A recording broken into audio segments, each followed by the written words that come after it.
Augon, c'est à côté de Plouermel. Plouermel. Mais au Sur sud, la grosse route, quoi. Sur la grosse route. au sud ou à l'est, à l'ouest. Augan, là, ça y est. Augan. Augan, et après... Qui veut un vin chaud? Dungan. Damgan. C'est pas pratique pour boire le vin chaud, mais... C'est un peu juste pour moi. Ah bah, moi, il est grand celui-là. Hein Oui, il est grand celui-là. Ah bah tiens, vas-y.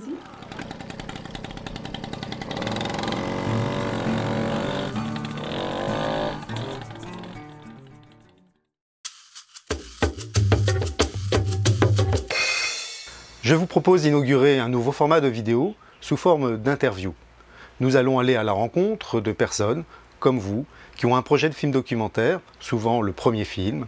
Alors soit elles l'ont terminé, soit elles sont en cours de réalisation, mais elles vont partager avec nous leur expérience. Pour ce premier opus, je vous emmène voir les pétroleuses. Les pétroleuses, ce sont 5 femmes qui ont décidé de se faire un road trip à travers la Bretagne. Mais attention, tenez-vous bien, à mobilette. Et elles se sont dit que ça serait sympa de faire un film, de garder une trace de tout ça. Mais voilà, elles n'y connaissent rien, et puis elles ne veulent pas s'embêter avec des caméras, ce qu'elles veulent, elles, c'est vivre leur aventure. Alors elles ont réussi à convaincre une société de production de faire un film.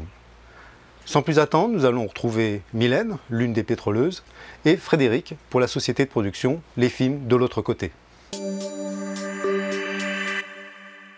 Alors le projet il part de, en fait on a des copains qui ont fait, qui étaient ados en même temps que nous, quoi, des cinquantenaires, qui ont fait le tour de la Bretagne avec des mobylettes, donc ils ont retapé des mobylettes, mais eux c'était plus dans l'esprit revival, c'est-à-dire que c'était des copains d'enfance et là ils repartaient avec leurs mobylettes, faire une virée entre copains comme s'ils étaient jeunes.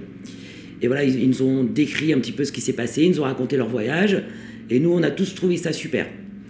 Et après, on s'est dit, les mobylettes, elles étaient dans les garages, ils s'en servaient de façon individuelle, mais après, nous, on s'est dit, en tant que filles, nous, pourquoi on le ferait pas? Nous aussi, on a eu aussi pour certaines, on a eu des mobylettes dans les années 80.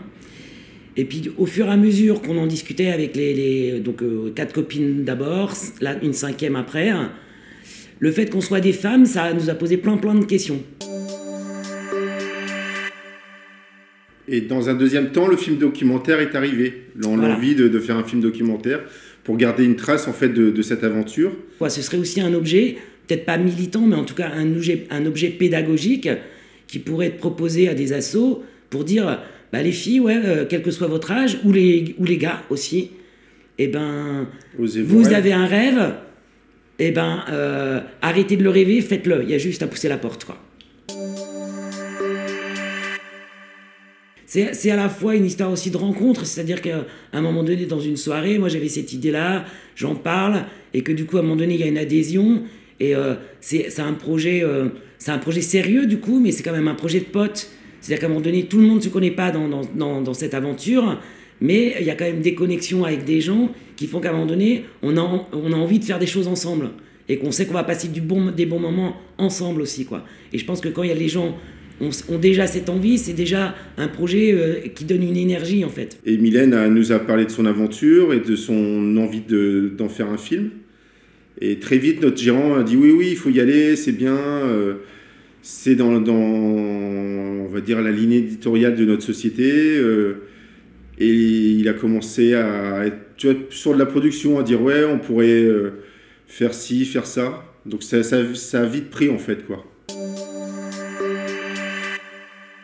Quand il y a eu l'idée du film documentaire, il y a eu une grosse discussion avec les filles aussi dans la préparation. Ça veut dire en quoi le film documentaire va être un plus et en quoi ça va être un moins aussi, parce que ça va être gênant. On va pas passer discrètement, il va y avoir des caméras, il va y avoir des gens, il va y avoir des contraintes qu'on n'aurait pas si on avait dit non film documentaire. Donc là, dans la préparation, il y a eu une grosse discussion entre les 5 filles pour dire ouais, on y va avec le film documentaire, ou finalement on aurait pu dire non, il y a trop de contraintes, finalement on préfère ne pas avoir de caméra.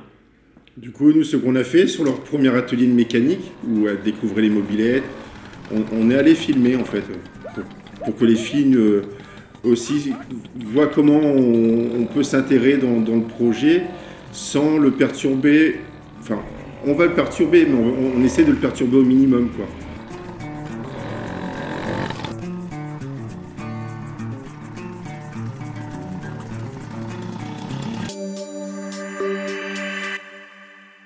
moi je peux dire, moi par exemple sur un projet comme ça, du coup on est quand même 5 filles, un gars qui nous aide sur les mobylettes, maintenant une équipe de tournage. Moi je crois que ma principale difficulté ce serait de trouver des dates pour les réunions, de coordonner tout le monde, parce que ça fait quand même voilà, une bonne petite équipe. Moi je fais ça sur mon temps perso, hein. Donc du coup je trouve que c'est un peu ça le plus compliqué. L'aventure, ça c'est un vrai défi pour nous, c'est sur le moment où elles vont tourner, parce qu'elles vont avoir des aléas sur une crevaison, tu vois, quelque chose sur leur itinéraire qui va peut-être changer. La météo. La météo par exemple. Donc on va voir les itinéraires, on va repérer des endroits, par exemple un bar où elles pourraient se poser. Nous on va arriver avant, donc on va arriver à 3. Il y aura Franck à l'image, moi au son, et Manu qui sera là pour tout ce qui est autorisation de tournage. Tu vois, après avoir filmé les gens, leur demander est-ce que vous voulez bien être tourné dans le cadre de ce projet-là, et qui nous signe une autorisation de tournage, quoi. Et puis on avait envisagé aussi, effectivement, parce que comme les gars ils vont pas toujours être là à nous suivre, ils vont pas faire tout le road trip avec nous. Nous on a peut-être la possibilité aussi par contre ponctuellement avec un appareil photo de s'y filmer une scène. Je sais pas, s'il y a une embûche, s'il y a une panne, si on est obligé de démonter des choses, ce serait dommage de passer à côté de ces images-là aussi, quoi. Mais qui feront le complément des images des gars. C'est ça la difficulté, en fait, c'est de ramener beaucoup de matière sans être trop présent tout le temps sur qu'elles vivent leur aventure aussi, tu vois. Il faut qu'on soit là, mais qu'on soit aussi à des moments leur laisser vivre leur truc, quoi. On va essayer d'avoir un petit scénario pour nous guider quand même, ouais. De réfléchir, comme n'importe quel film documentaire, à écrire un petit peu avant ce qu'on peut collecter, en fait. Tu vois, imaginer des possibilités, quoi. Après, il y avait de la construction avant, pendant, après. Cette construction, enfin, il y a déjà une note d'intention qui a été écrite, mais plutôt sur les idées qu'on a envie de défendre, donc cette liberté qu'on a déjà évoquée. Mais après, c'était avant la préparation, les ateliers mécaniques, nous, la projection qu'on a, nous, dans notre road trip, comment on le rêve, comment on l'imagine, ce qui va se passer sur le terrain avec tous les aléas. Et après, l'après, c'est aussi, finalement, qu'est-ce que ça nous a apporté, qu'est-ce qu'on a découvert, et quelle différence il y avait entre le rêvé et le vécu.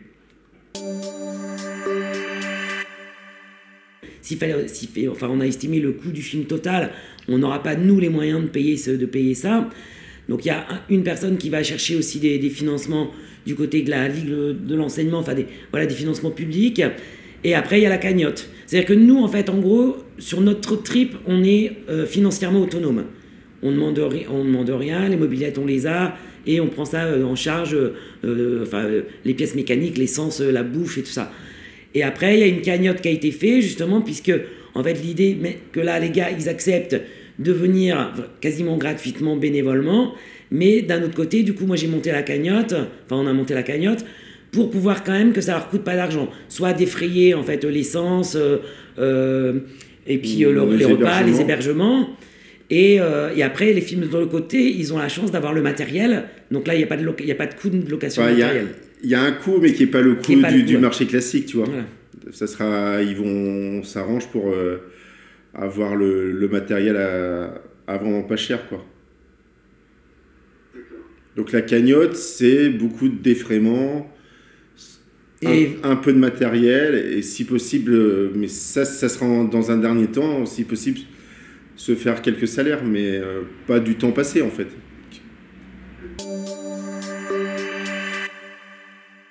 Et après, on comptait faire un peu le tour des plutôt associatifs, d'endroits ou de ciné itinérants qui diffusent les films. Comme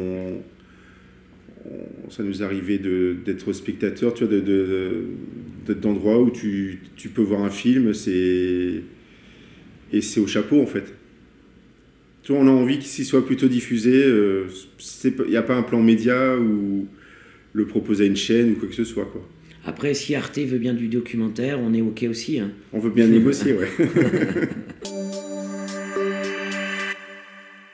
Je sais pas vous, mais moi je trouve que ce projet a un potentiel dingue, avec une promesse de belles histoires pleines d'humanité. Si vous voulez aider ce film financièrement, vous pouvez participer à la cagnotte, je vous mets le lien dans la description. Dépêchez-vous, il ne reste pas beaucoup de temps. Dites-moi également dans les commentaires si vous avez aimé ce format de vidéo, et puis vous pouvez aussi donner votre avis sur les pétroleuses. Moi je vous dis à bientôt avec une nouvelle interview, un nouveau projet.